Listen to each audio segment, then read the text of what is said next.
Hi, everyone, and thank you all for listening. Today, we'll be looking at our research project, which focuses on East Asian versus North American grocers in Toronto. Before we do begin, I want to start us off with a quick question just to prime ourselves before moving on. And that question is, how do grocers spatially distribute themselves? On the one hand, we can see it as a floral competition where, because of the competitive marketplace and the limited amount of resources found within it, grocers may in turn monopolize spaces and create a segmented distribution where, within certain spaces, grocers may solely dominate it because they can't afford otherwise.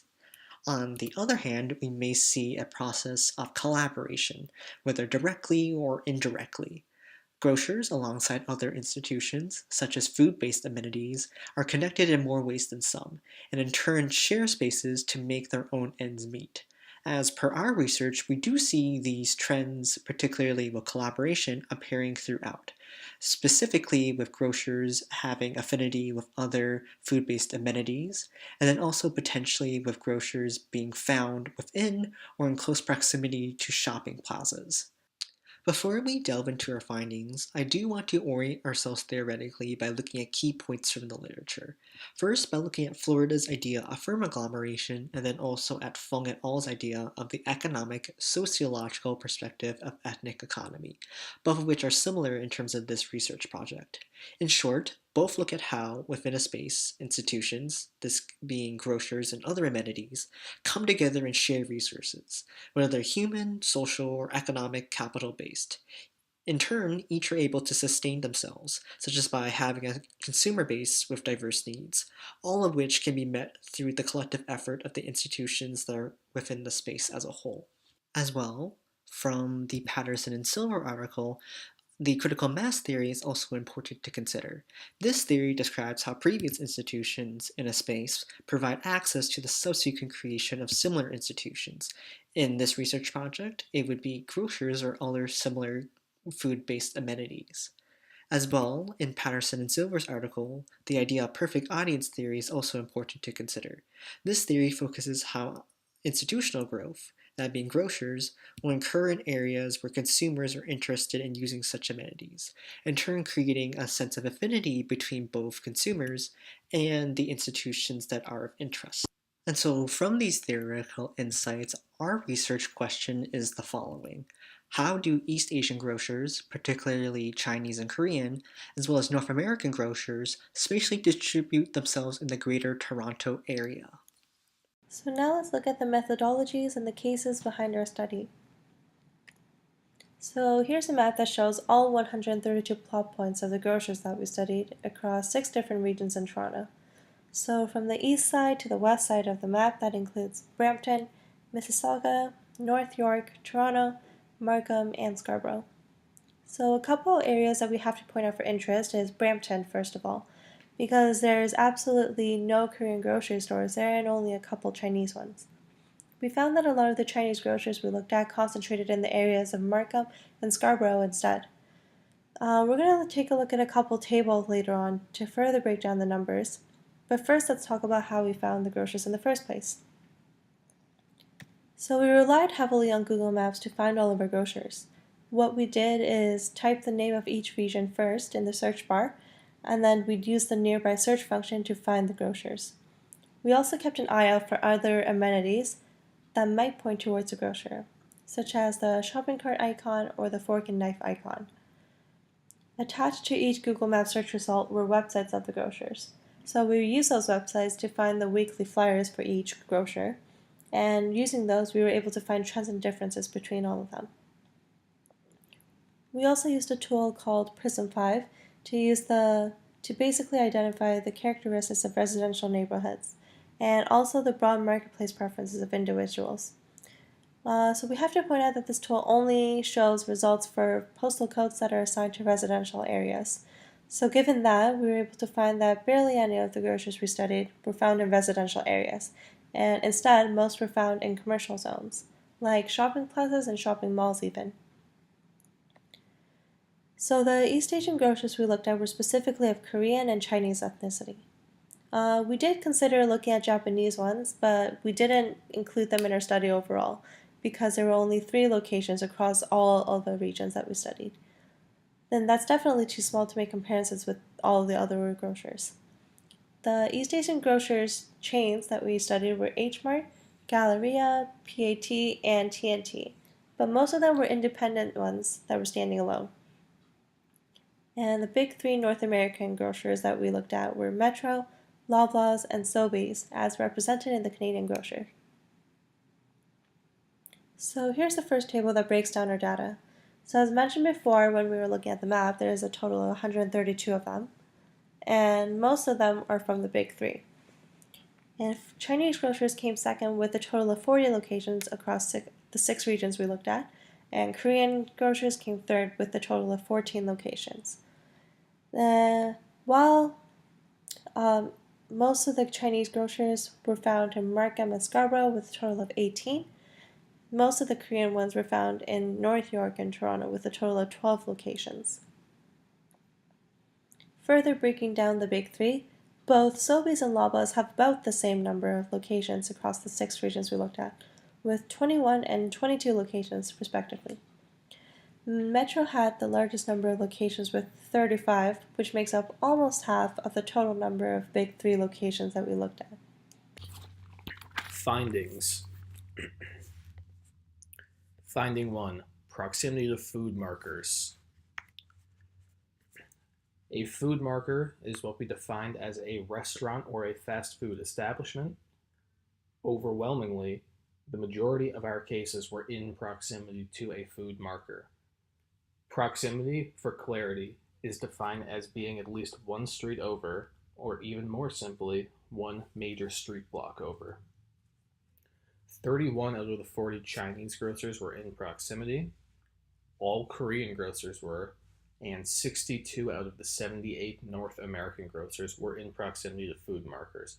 Overall, 81% of cases were in proximity. Finding 2. Proximity to other grocers. When looking at if a plot point is in proximity to another grocer, divergent findings are present. For Chinese grocers and the big 3, a majority of each are not in proximity to another grocer. For Korean grocers, this was not the case. 13 out of 14 were in proximity. Conventional wisdom would say that this makes sense when looking at things like cultural enclaves in Koreatown, but when looking at our coding sheet, there is no clear pattern to what type of other grocer a Korean plot point is next to. For example, some are in proximity to other Korean grocers, while others are close to North American, Chinese, and even South Asian ones. Overall, 37.1% of cases are in proximity to another grocer. Finding 3.1. Shopping plazas. We define a shopping plaza as a commercial block or strip found in Google Maps that provides individuals with several features within a few footsteps of each other, such as cafes, stores, restaurants. These are distinct from shopping malls, however. 23 out of the 40 Chinese grocers were within a plaza, half of the Korean grocers were, and 42 out of 78 North American grocers were within a plaza. This trend reflects about half the grocers within our population.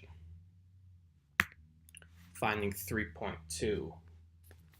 When looking at if a grocer is in proximity to a plaza, the findings are a little bit more bleak. For both Chinese and Korean grocers, barely half are in proximity. For the big 3 North American grocers, which we defined as Sobeys, Loblaws, and Metro, less than half are in this distinction. In total, only 42.4% of cases are in proximity to a shopping plaza. Finding 3.3. Interestingly, when combining plot points that are within a plaza or in proximity to a shopping plaza, we see a difference in percentages. A larger proportion is present for each three grocer types, where a majority are found within or in proximity. In each, over 50% of grocers fit this description.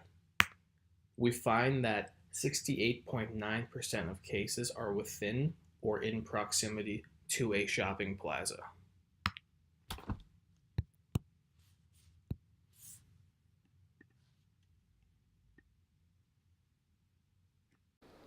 Now let's move on to discussion. So first, the agglomeration effect proposed in Florida 2003 and Fong et al. 2005 appears to be present in this case, particularly with certain relationships. We do not see this effect strongly between grocers, as only 37.1% of our points fall under this relationship. Grocers and shopping plazas have mixed results, with about 68.9 of our points fitting this description. For grocers and fruit makers locations on Google Maps, this relationship appears to be the strongest, with 81% of our points being in proximity of a fruit maker location. These findings perhaps point to a phenomenon of grocers adding like complementary institutions within a space, providing individuals or more generally consumers with access to features, particularly with buying food. Consumers can do other activities such as eating in restaurants, shopping for clothes, or buying other goods before or after purchasing goods from a grocer. With a collection of institutions in a space, each plays a role in meeting consumer needs instead of having someone travel to different locations to fulfill their objectives. With everything considered, I do wish to point you to some limitations of our study. So first of all, we only look at the GTA, so our finding may not be generalizable to other jurisdictions outside of the GTA. Other cities or regions with different demographics and social economic structures may have different clustering patterns. Secondly, this project, we only look at Chinese and Korean grocers for East Asian grocers, and for North American supermarkets, we only analyze Sobeys, Loblaws, and Metro. We did not include potentially other important grocers, such as those Japanese affiliated, or on the North American side, a variety of grocers, such as Longo's, Freshco, Food Basics, and No Frills. As such, we omit the presence of other ethnic and Western grocers that fall outside of our selection. Last but not least, we also have some limitation regarding our operationalization. First, we only relied on Google Maps to determine the boundary lines of each GTA regions that we examine. In terms of coding, the ways in which we measure in close proximity refers to within or immediately adjacent to one major block.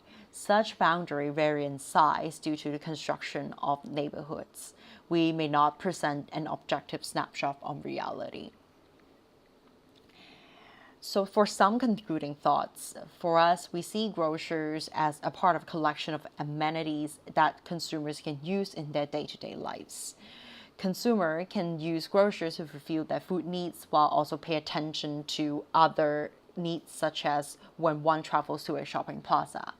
Overall, we think that grocers are a complementary piece to whatever space that they are a part of, adding benefits to the location that they are present in.